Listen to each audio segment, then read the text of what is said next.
오늘은 전 세계 교회가, 특별히 개혁교회가 지키는 종교개혁 기념주일입니다. 종교개혁 기념주일이란 지금으로부터 499년 전 1517년 10월 31일 마틴 루터가 종교개혁의 기치를 높이던 일을 기념해 지키는 것입니다. 역사상의 기독교회는 주후 1세기 교회의 머리 되신 주님 예수 그리스도께서 부활 승천하신 후 주님의 약속대로 성령이 강림하심으로 가시적으로 새롭게 성장하기 시작합니다. 그 결과 예루살렘과 온 유대와 사마리아와 유럽, 그리고 당시 땅끝으로 알고 있었던 로마까지 교회가 확장돼 갔습니다. 그 이후에도 교회는 전 세계적으로 확장되어서 중세는 교회의 전성시대라고 할 정도로 교회가 정치, 경제, 사회, 교육, 문화, 예술, 건축 등 사람이 활동하는 모든 영역에서 큰 영향을 끼치게 됐습니다. 지금도 유럽, 특히 로마와 파리, 런던 등을 가보면은 중세교회의 영향력이 얼마나 컸던가를 한눈에 보고 느낄 수가 있습니다. 그 중에서도 로마 바티칸에 가보면 중세교회의 전성시대를 한눈에 잘 볼 수가 있지요. 반면 이렇게 교회가 외적으로 크게 확장되어 가는 동안 교회는 내적으로 부패하고 타락하기 시작해서 16세기에 이르러서는 그 타락과 부패상의 심각한 상태에 이르렀습니다. 이때 하나님께서 타락한 교회를 개혁하기 위해서 사용하신 사람들, 곧 개혁가들이 많이 있었는데 그 중에 대표적인 사람들이 루터나 칼빈, 바렐, 즈빙글리, 멜랑턴 혹은 후스, 위클리 같은 분들이라고 역사가 말해주고 있습니다. 이렇게 종교개혁을 통해서 새롭게 시작된 교회를 이름해서 개혁교회라 그래 부르고, 이 개혁교회를 달리 말해서 개신교회 또는 신교라고도 부르죠.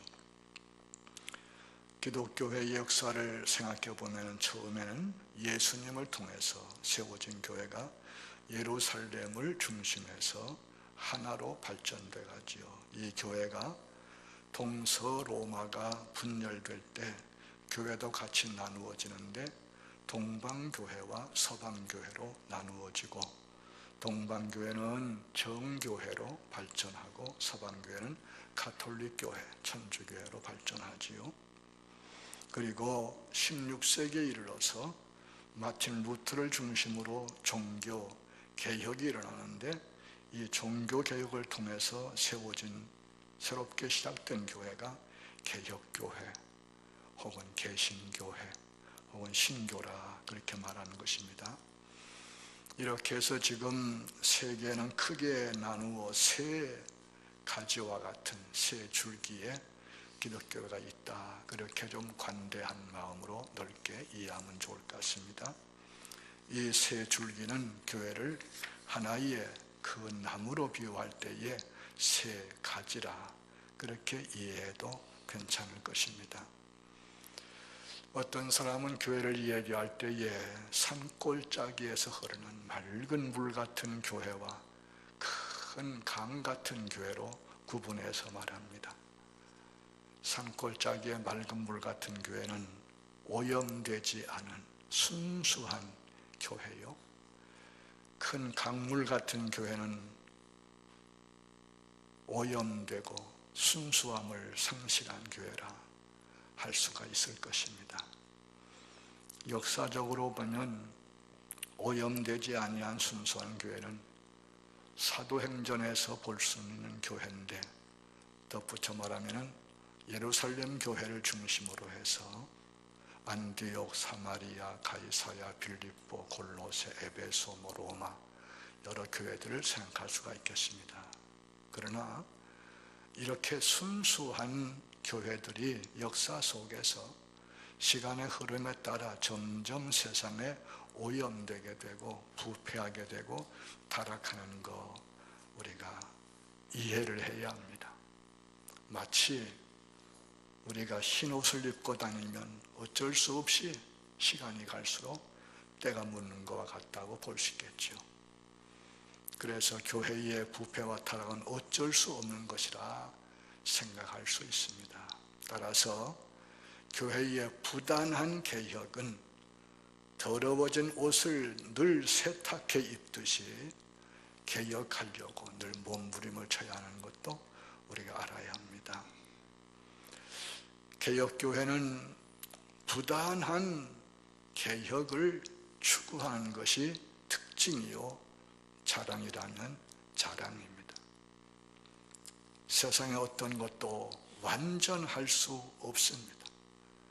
아무리 좋은 것도 세월이 가면은 자꾸 변하게 되어 있고 오염되게 되어 있고 부패 타락하게 되어 있음을 우린 겸허하게 인정을 해야 할 것입니다. 그래서 부단한 개혁이 필요하다는 얘기죠.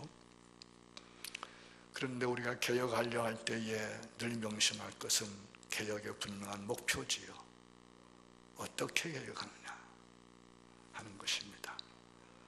목표가 없는 개혁은 제자리 걸음에 불과하고 힘만 소모할 뿐이지요. 마치 자동차 헛바퀴 돌듯이 그렇게 되고 마는 거죠. 개혁교회는 개혁하는 교회라 그렇게 말하지요. 항상 개혁하는 교회가 진정한 개혁교회지. 개혁교회는 언제나 개혁을 위해서 몸부림치죠. 우리가 이 개혁을 위해서 몸부림치려 할 때에 늘 기억할 것이 개혁의 목표라는 거예요. 어떻게 개혁할 것인가. 그것을 우리는 늘 16세기 종교개혁의 원리들에서 찾고 있고 고백하고 있지요. 종교개혁의 3대 원리가 있지요. 첫 번째가 오직 은혜라는 것이지. 오직 믿음이라는 것이지. 오직 성경이라는 것이지. 이 세 가지는 영원히 변해도 안 되고 변할 수 없는 교회의 가장 중요한, 신앙상 가장 중요한 핵심인 사실을 기억을 해야 되겠습니다. 오늘은 그 세 가지를 다 얘기할 수는 없고 성경 얘기를 하려고 그러는 겁니다. 오직 성경.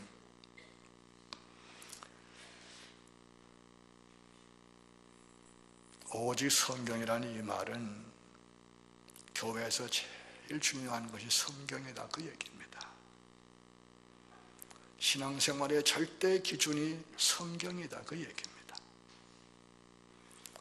이 사상을 그대로 계승해서 표현하는 것이 우리가 잘 아는 12신조 가운데 제1조지요. 신구약 성경은 하나님의 말씀이니 신앙과 행위에 대하여 정확무오한 유일의 법칙입니다 하는 것입니다. 기독교 신앙생활에서 가장 중요한 것이 하나님의 말씀, 그 이상이 없어요. 이 성경은 단번으로 영원히 주신 말씀, 그래서 가감할 수 없고 가감할 필요가 없는 완전한 계시의 말씀. 이 성경이 우리 신앙과 행위에 대해서 정확무오한 틀림이 없는 유일의 규범 법칙이요 최고의 규범이라는 사실을 우리는 믿고 늘 고백하며 이 고백 안에서 모든 것을 해나가야 되는 거지요. 왜 16세기 루터가 종교개혁을 할 때 오직 성경을 목숨을 걸고 주장했을까? 그 당시 교회는 성경보다도 교회를 더 위에 두었어요. 성경을 교회 밑에 두었어요. 이게 문제지요. 교회를 성경 위에 두다 보니까 교회의 수장이라고 할 수 있는 대표인 교황을 성경 위에 두는 게 되는 거예요. 그래서 교회 결정은 성경보다 더 중요하고 교회 대표인 교황의 말은 성경보다 더 중요하고 권위가 있고 심지어 교황 무오설까지 만들어내는 거예요. 교황은 틀릴 수 없다. 틀리지 않는다. 교황은 다 옳다. 교황이 말하는 거, 교황의 생각, 결정이 다 틀림이 없는 정확한 성경보다 더 권위가 있는 것이다. 여기에 이제 문제가 생기기 시작하는 겁니다. 성경도 교황이 맞다 하면 맞고 아니야 하면 아닌 겁니다. 성경의 모든 교리를 교황이 가타부타 얘기를 하는 것입니다. 그러면서 성경에 있는 말씀들도 오랜 세월 동안 하나님의 감동으로 은혜를 받은 귀한 종들이 해석해 놓은 그런 해석을 다 놔두고 교황이 옳다 그래야지만 옳은 걸로 되니까 여기서부터 문제가 생기는데 성경에 없는 것들 만들어서 교회의 권위를 절대화하고 교황의 말을 절대화하면서 문제가 막 생기기 시작하는 거예요. 근데 우리 한번 생각해 보십시다.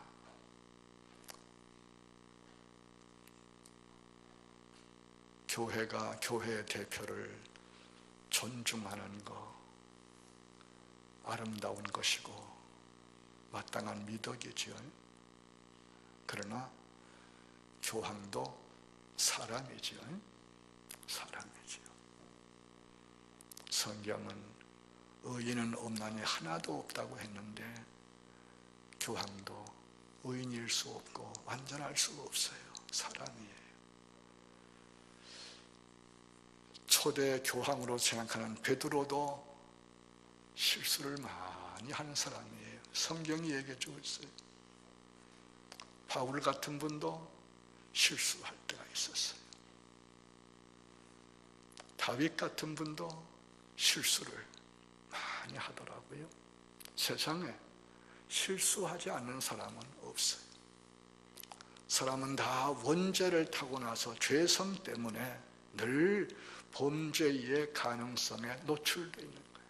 누구나 다 범죄할 수밖에 없는 것이 우리 인간이에요. 이러한 사람을 절대자로, 잘못할 수 없는 자로 올려놓고 그분을 교회 위에, 성경 위에 두고 그분을 절대자로 삼을 때에 얼마나 문제가 많이 생기겠습니까? 그것을 좀 깊이 생각하시면 좋겠습니다. 그런 시대에 많은 문제가 생기는 것을 보고 안 되겠다 해서 개혁이 시작되는데 그 개혁의 중심에 마틴 루터가 서게 되는 것이고, 루터는 오직 성경을, 오직 은혜와 믿음을 외치면서 개혁의 선봉에 섰던 사실을 기억을 해야 합니다. 성경만이 절대요 영원한 진리이며 하나님의 말씀이기 때문에, 단번으로 영원히 주신 말씀이기 때문에 변할 수 없고 변해도 안 되는 영원한 진리요 우리 신앙생활의 절대 규범이요 성경 말씀만이 우리가 구원 얻는 길을 가르쳐주고 지혜를 가르쳐주는 하나님의 말씀인 사실을 목숨을 내놓고 외쳤던 것이지요. 기억해야 되겠습니다. 이 성경이 어떤 책이냐 좀 간단하게 얘기해 드리겠습니다. 첫째는 하나님의 감동으로 기록된 말씀이라고 본문에서 말씀하지요. 모든 성경은 하나님의 감동으로 된 것이라. 모든 성경이라는 말은 창세기부터 요한계시록까지 구약 39권, 신약 27권, 66권 모두가 그 말이죠. 모든 성경은 66권으로서 하나를 이루고 있는 이 성경, 이 모든 성경이 하나님의 감동으로 된 것이다. 하나님의 감동을 영감이라고 얘기를 하지요. 하나님께서 하나님 말씀을 우리에게 부어주시고 가르쳐주시고 해서 말씀을 기록하는 것을 얘기해주고 있습니다. 이 영감설 가운데 축자 영감설과 유기적 영감설, 달리 얘기해서 기계적 영감설과 목적 영감설이 있지만은 지금 그렇게 얘기할 시간이 아니기 때문에 넘어가도록 하고요. 이 신구약 성경은 하나님의 감동으로 기록된 하나님의 말씀이라는 거예요. 성경이 하나님의 말씀인 증거가 무수하게 많지만 그 중에서 가장 중요한 한 가지, 중요한 것, 성경의 통일성이죠. 통일성. 무슨 말인가 한번 잘 들어보세요. 신구약 성경 66권을 기록한 저자가 약 40여 명이에요. 그 중에는 왕도 있고 제사장도 있고 선지자도 있고 농부도 있고 어부도 있고 목자도 있고 학자도 있고 정치가도 있고 의사도 있고 직업이 다양해요. 신분이 다양해요. 그리고 그들이 사용한 언어도 다양해요. 그들이 살았던 시대와 문화가 다양해요. 그리고 이 신구약 성경은 약 1500년 어간에 기록된 것인데 그 내용이 완벽하게 통일되어 있단 말이에요. 이게 참 설명할 수 없는 신비로운 일. 이것이 바로 하나님의 말씀이라는 분명한 증거예요. 영원한 현재로서 시간을 초월해 계시고 공간을 초월해 계신 그 하나님께서 1000년 전에 계시한 말씀을 1000년 후에도 같이 계시하시는 거예요. 그래서 1000년 전에 기록한 거나 1000년 후에 기록한 것이 똑같은 거예요. 참 통합니다. 이것은 하나님의 말씀이라는 말 이외에 어떻게 설명할 길이 없어요. 그래서 신구약 성경은 하나님의 감동으로 된 하나님의 말씀이기 때문에 1500년 어간에 40여 명의 다양한 사람들이 기록해 놓은 거지만 다 하나의 이야기를 하고 있단 말이에요. 하나의 이야기를. 이거 얼마나 신비한 거예요. 성경의 통일성이, 성경이 하나님의 감동으로 기록된 하나님의 말씀이 증거라는 거 오늘 하나 꼭 기억하시고 가시면 좋겠어요. 두 번째로 성경은 구원에 이르는 지혜를 주는 말씀이라고 본문에 말씀하지요. 너는 배우고 확신한 일에 거하라. 너는 내가 누구에게서 배운 것을 알며 또 어려서부터 성경을 알았나니 성경은 능히 너로 하여금 그리스도 예수 안에 있는 믿음으로 말미암아 구원에 이르는 지혜가 있게 하느니라. 그리스도 예수 안에 있는 믿음으로 말미암아 구원에 이르는 지혜가 있게 하느니라. 구원에 이른다는 말은 죄인이 죄를 용서받고 의롭다함을 얻음으로 하나님의 자녀가 되고 영생을 얻는 것인데, 이렇게 되는 지혜를 성경을 통해서 얻는다, 그 말씀이에요. 하나님께서 죄인이 구원을 얻는 지혜를 성경을 통해서 주신다는 말씀이에요. 성경은 하나님께서 죄인을 구원하시기 위해서 주신 말씀이에요. 잘 기억하세요. 성경은 하나님께서 죄인을 구원하시기 위해서 주신 말씀이에요. 이 성경 안에 죄인이 구원을 얻는 방법과 길이 다 기록되어 있는 거예요. 그러므로 성경을 읽으면 구원 얻는 지혜를 깨달아서 구원을 얻게 돼요. 성경을 읽지 않고는 구원 얻는 지혜를 알 수가 없어서 구원 얻을 수가 없어요. 이런 말이 있잖아요. 목사가 없어도 구원 받을 수 있으나 성경이 없으면 구원 받을 수 없다. 여러분 잘 들으세요. 목사가 없어도 구원 받을 수 있으나 성경이 없으면 구원 받을 수 없다. 목사는 왜 필요한 거예요? 성경을 가르쳐 주기 때문에. 성경을 가르쳐 주기 위해서 있는 것이 목사예요. 목사도 성경 얘기 안 하면은 교인들 구원할 수 없어요. 세상 얘기, 별 얘기 다 해도 구원받게 할 수 없어요. 성경을 얘기해 줘야, 성경에 있는 구원의 지혜를 전해줘야 목사를 통해서, 설교를 통해서, 성경 말씀을 통해서 구원받는 거 오늘 꼭 기억하시고 가셔야 되겠습니다. 세 번째로, 성경은 하나님의 사람을 온전하게 만드는 말씀이라고 그랬어요. 이렇게 말씀하지요.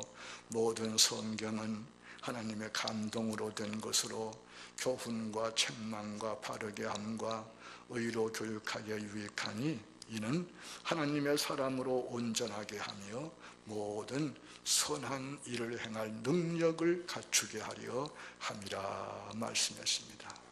간단히 얘기하면 성경 말씀을 읽고 듣고 혹은 공부하고 알아야 하나님의 자녀, 하나님 사람으로 성장돼 간다는 얘기고, 하나님의 자녀의 품격을 갖추게 되고 하나님의 자녀의 형상을 이루는 사실을 말씀하는 거예요. 성경 모르면, 성경 안 보면 교회에 평생 다녀봐도 하나님의 자녀답게 성장하지를 못하고 변화되지를 못한다는 얘기예요. 여러분들, 그래서 교회 와서 예배 드릴 때도 졸면은 목사가 안타까워서 깨우고 말이야. 설교 듣고 가야지 깨우는 거예요. 인간적으로야 얼마나 피곤하면은 좋을까 해서 놔두고 싶지만은, 그러면 그 사람이 하나님의 자녀로 성장이 안 되는데, 구원 못 받는데, 그럴 바에 뭐 하려 교회 와.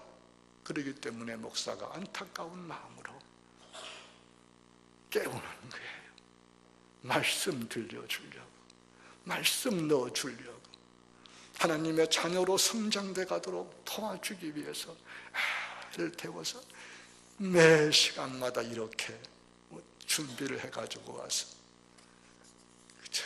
열심히 온갖 할 수 있는 방법을 다 해서 성경 말씀을, 하나님 말씀을 가르치고 전하고, 설교하는 거지요. 꼭 기억하세요. 이 하나님 말씀은 살아있고 능력이 있다고 그랬어요. 히브리서 4장 보니까 하나님 말씀은 살아있고 활력이 있어서 좌우의 날선 어떤 검보다도 예리하여 혼과 영과 및 관절과 골수를 찔러 쪼개기까지 하며 또 마음의 생각과 뜻을 판단한다고 얘기하고 있어요. 이렇게 열심히 설교해도 지금도 졸고 있잖아요. 그게 얼마나 목사가 안타까워요.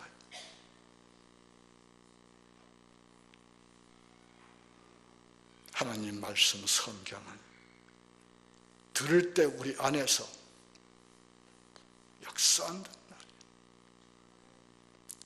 마음과 생각을 바꾸어주고 사람을 새롭게 변화시킨단 말이에요. 그래서 성경을 읽기만 해도 사람이 달라지게 되고 말씀을 듣기만 해도 회개하면서 달라지게 되는, 우리 인류 역사상에 성경을 읽다가 회개하고 새 사람 된 예가 부지기수 아닙니까? 유명한 깡패가 성경 말씀 듣고 회개하고, 유명한 살인마라고 하는 사람도 성경 말씀 읽고 회개하고 변화되어서 할렐루야 찬양하면서 교수형을 당하고, 도둑놈이 성경 말씀 듣고 회개해서 성자가 되고, 뭐 이런 예들이 부지기수 아닙니까? 미국의 대통령을 2번 지낸 클리블랜드라고 있죠. 그분이 대통령 취임식 석상에서 이렇게 말했어요. 방탕한 청년이 오늘 이 자리에 서게 된 것은 오직 성경의 힘입니다. 우리 중에도 이런 고백을 하는 분들이 많이 나오게 되기를 소원합니다. 성경을 읽어야 달라지게, 변화되게 돼 있어요. 성경은 능력 있는 말씀, 역사하는 활력 있는 말씀, 하나님의 말씀. 하나님께서 성경을 통하여 구원의 지혜를 주시고 우리들을 하나님의 사람들로 변화시켜 양육하시고, 때론 우리에게 지혜를 주시고 꿈을 주시고 능력을 주셔서 귀하게 쓰시기도 합니다.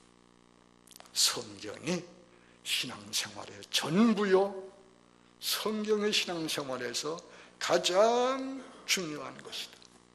오직 성경이다. 성경을 모르고는 아무것도 아니고, 성경을 멀리하고는 신앙생활을 제대로 할 수 없고, 우리는 성경을 제일로가 아니라 오직으로, 오직 성경, 솔라 스크립투라는 유명한 말을 기억하면서 더욱더 성경을 사랑하고 귀히 여기고 열심히 읽고 혹은 배우며 설교 말씀 듣는 일에 우리가 힘을 쏟는 우리가 되어서 구원의 지혜를 얻고 구원받고 하나님의 자녀가 되어서 세상을 바꾸어 나가고 세상의 소금과 빛이 되는 우리가 다 되어야 하겠습니다.